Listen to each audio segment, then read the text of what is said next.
ওগো ময়ূরঞ্জন দাদা আর প্রিয়াঙ্কা দিদি, আমাদের লগে কথায় পারতেছো না, মিডিয়া এসে কেন করতেছো টুডি? আর একটু ভালো শোনাইতো, টয়ের জায়গায় চ বসাইতে পারতাম যদি, তাইলে কষ্ট পাবে দুলাভাই মুদ। তারপরে আইসা কমেন্ট বক্সে দেখি জ্ঞানের অভাব, আমরা বাঙালিরাও কম কিসের দিতে পারি তাদের যোগ্য জবাব।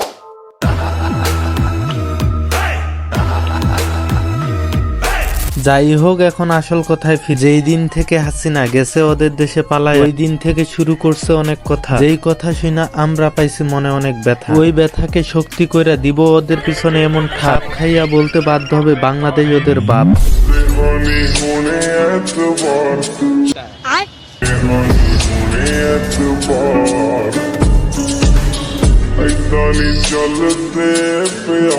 ভিডিও শুরু করার আগে ইন্ডিয়ার হকার সাংবাদিকদের উদ্দেশ্যে একটা শায়রি বলতে চাই। ভারতের অনেক টিভি চ্যানেল ভাতের বদলে খায় হয়তো ঘাস, তার মধ্যে একটা হচ্ছে ময়ূরঞ্জন খান দাস।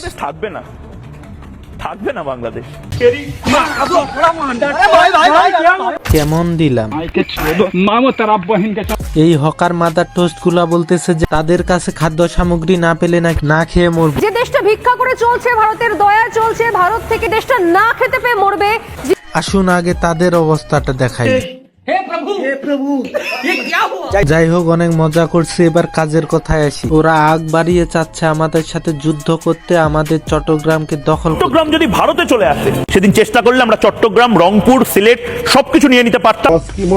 তারা যদি আমাদের মানচিত্রের 1 ইঞ্চি মাটির দিকে নজর দেয়, তাহলে আমরা তাদের 7 সিস্টার সহ পুরা দেশের বিরুদ্ধে যুদ্ধ ঘোষণা করব। আমাদের যুদ্ধ করতে চায়, আমি বলবো থোড়াই কি আর করি ভারতকে।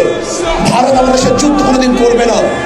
যদি যুদ্ধ করার দুঃসাহস দেখায়, তাহলে ভারতের কালো হাতকে ভেঙে দেব।